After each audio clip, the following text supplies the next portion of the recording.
Hello students, कैसे हो आप सब। तो आज की इस वीडियो में हम देखेंगे कि कॉम्पिटिटिव एग्ज़ाम्स की तैयारी कैसे करें, कैसे उसे क्लियर करें। सबसे बड़ा सवाल, सभी बच्चे मोस्टली कॉम्पिटिटिव एग्ज़ाम्स की तैयारी कर रहे होते हैं, तो ये वीडियो उन सभी के लिए है। और इवन ये वीडियो उनके लिए भी है जो कॉम्पिटिटिव एग्ज़ाम्स की तैयारी नहीं कर रहे हैं, जो अपने कॉलेज लेवल पे है, ग्रेजुएशन कर रहे हैं, पोस्ट ग्रेजुएशन कर रहे हैं, स्कूल में हों, मतलब किसी भी लेवल के स्टूडेंट्स हों, ये वीडियो सभी के लिए इम्पोर्टेंट है। तो आइए इसमें हम देखते हैं कि कॉम्पिटिटिव एग्ज़ाम्स की तैयारी के लिए मैं आपको 5 टिप्स बताऊंगी। अगर आप उन्हें फॉलो करोगे ना, तो पक्का आपका एग्ज़ाम्स क्लियर हो जाएगा।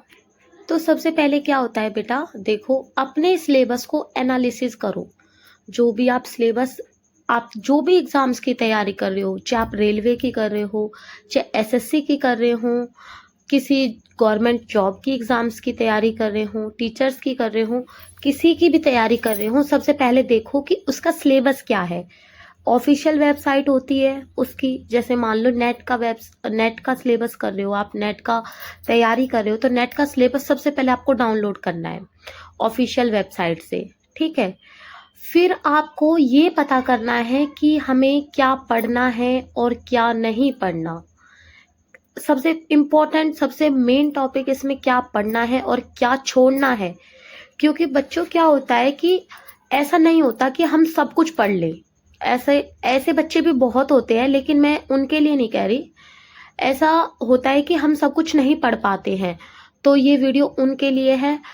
तो क्या छोड़ना है हमें, तो सबसे इम्पोर्टेंट, जैसे हम एग्जाम्पल लेते हैं नेट का। नेट में आपकी 20 यूनिट होती है, 10 पेपर 1 की, 10 पेपर 2 की। तो आप मान लो 7 यूनिट तो पेपर 1 की करते हो और आप 8 यूनिट करते हो पेपर 2 की। तो आपने कुल मिलाकर कितनी यूनिट छोड़ दी? 5 यूनिट छोड़ दी। तो आपको ये पता होना चाहिए कि मुझे कितना पढ़ना है और कितना छोड़ना है। फिर क्या होता है बच्चों कि अपना स्ट्रॉन्ग और वीक सब्जेक्ट सबको पता होता है कि जैसे मेरा मैथ स्ट्रॉन्ग है, मेरा थियोरटिकल सब्जेक्ट स्ट्रॉन्ग है, तो उस पर जो हमारा स्ट्रॉन्ग है ना, वो आपके लिए बहुत बड़ी पॉजिटिव पॉइंट है, बहुत बड़ी अपॉर्चुनिटी है। तो आप क्या करो, जो आपका स्ट्रॉन्ग पॉइंट है ना, सबसे फोकस उसी पे करो। जैसे आपका मैथ है, तो सबसे पहले आप जैसे डीआई सॉल्व कर दो। अगर आप नेट की तैयारी कर रहे हो तो आप रीजनिंग की अच्छे कर सकते हो उसमें, और आप उसमें मैथ के जो टॉपिक है उससे अच्छे कर सकते हो। तो आपको ये देखना पड़ेगा कि आपका कौन सा स्ट्रॉन्ग पॉइंट है। हर बच्चे का अलग होता है स्ट्रॉन्ग और वीक पॉइंट। अब टॉपिक का वेटेज देखो, कई बार क्या होता है कि कोई ऐसा टॉपिक होता है हमारा बहुत इंपॉर्टेंट होता है कि यहाँ से तो पेपर में हर बार क्वेश्चन आता ही आता है इस तरह का। और बहुत ऐसे टॉपिक होते हैं जो सिलेबस में तो होते हैं, लेकिन वो चाहे तो 1 या 2 नंबर के होते हैं, या आ भी सकते हैं, नहीं भी आ सकते, उनके चांस कम होते हैं। तो हमेशा उस टॉपिक को पहले उठाओ, उसका वेटेज, उसको सबसे अच्छे करो जिसका वेटेज ज्यादा हो एग्जाम में। अब बच्चों देखो, आपको क्या करना है, ऊपर ऊपर से बिल्कुल नहीं पढ़ना है। मोस्टली बच्चे क्या होता है, एक का दुक्का कोई बच्चा होगा तो होगा, वरना क्या करते हैं, खासकर अपनी ग्रेजुएशन में, कॉलेज में आने के बाद क्या करते हैं, वो ना पॉइंट पॉइंट याद कर लेते हैं।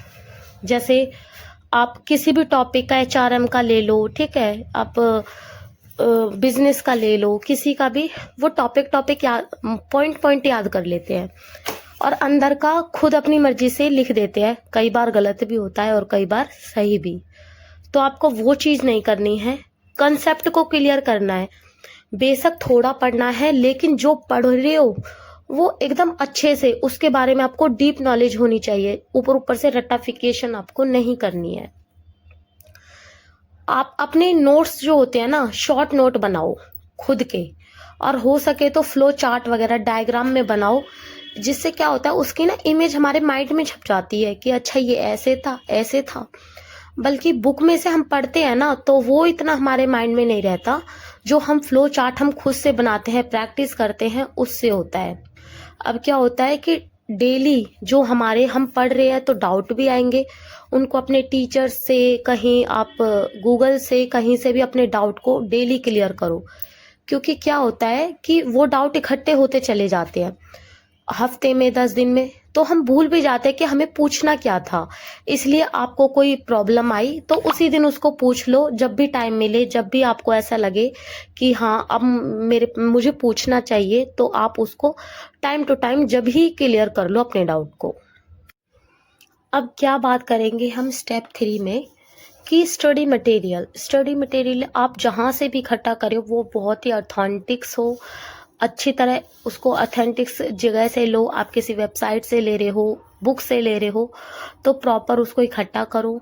फिर एक ही सोर्स पर फोकस करो। ये नहीं है आप सब जगह हाथ पैर फैला रहे हो कि भाई ये भी कर ले, वो भी कर ले, यहाँ से भी पढ़ ले, वहां से भी पढ़ ले। अगर आप बुक से पढ़ रहे हो ना, तो उसी पर बिलीव करो, उसमें जो लिखा है सही लिखा है। आप किसी ऑनलाइन किसी टीचर से पढ़ रहे हो तो आप ये समझ के पढ़ो कि वो टीचर सही पढ़ा रहे हैं। अगर आप, क्योंकि बच्चों सबके पढ़ाने का तरीका अलग होता है, हर बुक में आपको जो कंसेप्ट है उसका फ्लो चार्ट है वो अलग तरीके से मिल जाएगा। तो आप हर चीज को करोगे ना, हर किसी को देखोगे तो आप कंफ्यूज होगे। आप एक ही पर फोकस करो। ऑनलाइन प्लस ऑफलाइन दोनों में आप पढ़ो, क्योंकि क्या होता है आजकल ऑनलाइन का बहुत ही ज़्यादा आप डिपेंड हो गए हो ऑनलाइन पे। तो ऑनलाइन और ऑफलाइन, ऑफलाइन में टीचर से थोड़ा इंटरेक्शन बन जाता है, तो आप दोनों दोनों कर सकते हो, कोई एक भी कर सकते हो। और जहाँ आप पढ़ रहे हो ना, जिस भी एग्जाम्स की तैयारी कर रहे हो, उससे रिलेटेड PYQ होते हैं, जो प्रीवियस ईयर क्वेश्चन, उनका आपको कलेक्शन बनाना शुरू करो। ठीक है, अब आगे देखते हैं बच्चों। रिवीजन, सबसे मेन रिवीजन। आपने चाहे कितना भी कर लिया हो, कितना भी पढ़ लिया हो अच्छे से, मान लो आपने 6 महीने बहुत ही अच्छे से पढ़ा और लास्ट में 2 महीने आपने रिवीजन नहीं करी, तो वो पीछे का पढ़ा हुआ जीरो है, आपको याद नहीं रहता बच्चों। फॉर्मूलाज होते हैं, थ्योरीज होते हैं, राइटर्स के नाम होते हैं, बहुत सी ऐसी चीज होती है जो हमें याद रह जाती हैं, लेकिन मोस्टली चीजों को हम भूल जाते हैं। तो टाइम टू टाइम रिवीजन बहुत इंपॉर्टेंट है। ठीक है, तो आपको रिवीजन को नहीं छोड़ना है। पढ़ लिया, उसको छोड़ना नहीं है, साथ के साथ रिवीजन कर लो। 2 घंटे में कर लो, 4 घंटे में, 24 घंटे में तो आपको जरूर रिवीजन करनी है। जो आपने एक वीक में करा उसका एक जल्दी जल्दी रिवीजन आपको वीक में भी करनी है कि हमने ये पढ़ा था। जल्दी जल्दी जब हम पढ़ लेते हैं ना, तो वो कंसेप्ट हमें क्लियर हो जाता है। कंसेप्ट को क्लियर करने में हमें आधा घंटा लगता है, लेकिन लास्ट टाइम जब हमें रिवाइज करते हैं उसको, तो वो 2 मिनट में हो जाता है। और आपने जो पढ़ लिया उसको बार बार रिपीट करो। ये क्या होता है कि वो बच्चा सक्सेस होता है जो वो बच्चा सक्सेस नहीं होता जो 10 बुकों से पढ़ता है और 10 बार पढ़ता है। कौन सा बच्चा सक्सेस होता है जो एक ही बुक को 10 बार पढ़ता है। तो क्या इंपॉर्टेंट है, रिपीटेशन, उसकी रिवीजन बार बार। सबसे मेन है आपकी रिवीजन, रिपीटेशन। जिस बुक को आप पढ़ रहे हो, जहां से ऑनलाइन ऑफलाइन जहां से भी आपको पढ़ रहे हो, उसी चीज को बार बार रिपीट करते रहो, जिससे आपको वो माइंड में बनी रहे। तो अब आगे देखते हैं बच्चों, स्टेप 5। अब आपने सब कुछ कर लिया, बहुत ही अच्छा, सब चीज आपका पूरा एग्जाम्स की तैयारी हो गई। अब क्या करो, जिस भी एग्जाम्स की आप तैयारी कर रहे हो उसके मॉक टेस्ट लगाओ, उसकी प्रैक्टिस। इससे क्या होगी, हमारी बहुत अच्छी हो जाएगी। उसमें क्या होता है, हमारी टाइम बाउंड में प्रैक्टिस करो। जैसे जस्ट लाइक यूजीसी नेट का एग्जाम होता है, तो हमारे 150 क्वेश्चन होते हैं और हमें 180 मिनट में करना होता है, जिसमें से कुछ न्यूमेरिकल भी होते हैं जो टाइम लगाते हैं, कुछ थियोरेटिकल होते हैं जो 1-2 सेकंड में सॉल्व हो जाते हैं। तो अब क्या है, जो न्यूमेरिकल क्वेश्चन है, आप उसमें एक ही क्वेश्चन में अगर आधा घंटा लगा दोगे तो आपका पेपर रह जाएगा। तो टाइम बाउंड में प्रैक्टिस करना बहुत जरूरी है। और क्या होता है कि अपनी गलतियों से सीखो। अगर आपने लास्ट टाइम एग्जाम दिया था और आप रह गए, तो किस कारण से रहे, कौन से टॉपिक ऐसे थे, किस गलती की वजह से आप रह गए, उनसे एनालिसिस करो उन्हें। अपनी एग्जाम के अकॉर्डिंग ना बच्चों अपनी स्पीड बढ़ाओ, क्योंकि एग्जाम में एक क्वेश्चन करने के लिए हमें बहुत ही कम टाइम मिलता है। एवरेज में 1 मिनट या 1 मिनट से भी कम मिलता है। तो एग्जाम में अपनी स्पीड और एक्यूरेसी बढ़ानी है। कैसे बढ़ेगी, आप रिवीजन करो, मॉक टेस्ट लगाओ, एग्जाम वाला इन्वायरमेंट बनाओ अपने घर पे। ऐसा नहीं है कि आप टीवी देख रहे हो और पढ़ाई कर रहे हो साथ में। फोन में गाने सुनते सुनते कई बच्चों की आदत होती है सम सॉल्व करते करते गाने सुनना लीड लगा के, लेकिन क्या होता है कितना भी इससे फोकस करो, इतना हमारा फोकस बनता नहीं है। तो इस तरह का एनवायरनमेंट बिल्कुल मत रखो। आप हो सके तो, बिल्कुल हो सके तो एक शांत कमरे में बैठ के पढ़ने की कोशिश करो, जिससे आपको ना बहुत ही हेल्प मिलेगी। और ये वीडियो में जो भी मैंने बात कही है, अगर आप उन पे फोकस करते हो, उनको अमल में लाते हो, तो डेफिनेटली 100%, 99 भी नहीं, 100% आपका एग्जाम क्लियर हो जाएगा।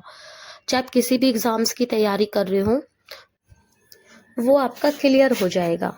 तो आई होप आपको वीडियो अच्छी लगी होगी, और इस वीडियो से आपको बहुत हेल्प मिलेगी, बहुत कुछ सीखने को मिला होगा। वीडियो अच्छी लगी हो तो लाइक करें, कमेंट